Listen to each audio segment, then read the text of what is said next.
Alors les liens entre la santé mentale, le smartphone et les réseaux sociaux, ils sont à la fois positifs et négatifs selon l'usage qu'on a des écrans.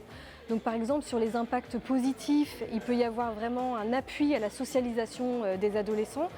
Ça leur permet de se soutenir entre pairs, de communiquer même à l'autre bout du monde ou de faire partie de communautés par rapport à des centres d'intérêt, par rapport à des sujets. Quand les usages sont excessifs ou risqués, on peut observer par exemple un impact négatif sur le temps d'écran, ce qui induit par exemple une dette de sommeil.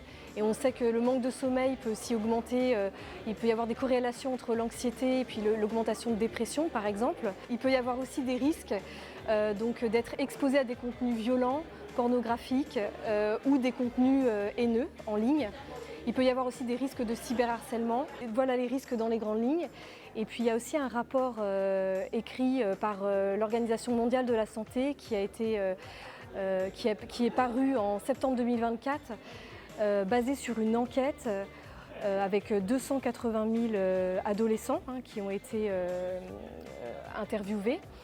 Donc ça montre qu'il y a 11% d'adolescents sur cet échantillon qui ont un usage problématique par rapport aux réseaux sociaux et notamment chez les jeunes filles.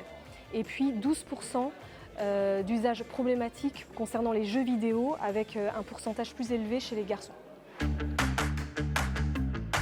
Ce défi citoyen, il consiste à mettre en place une appli qui implique les jeunes, les parents, les amis.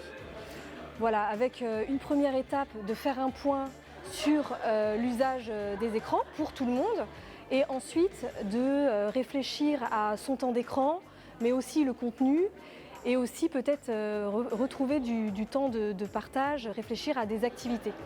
Donc moi ça me semble intéressant par rapport à tous ces points parce que c'est un défi qui ne se focalise pas que sur le temps d'écran, mais qui parle aussi du contenu. Et on sait que le contenu va être très important sur ce qu'on fait sur les écrans, parce que c'est pas la même chose de scroller pendant des heures des vidéos, je cite un exemple de chat, ou d'aller chercher du contenu où on apprend des choses. Donc il intègre cette notion aussi de contenu et pas que de temps d'écran.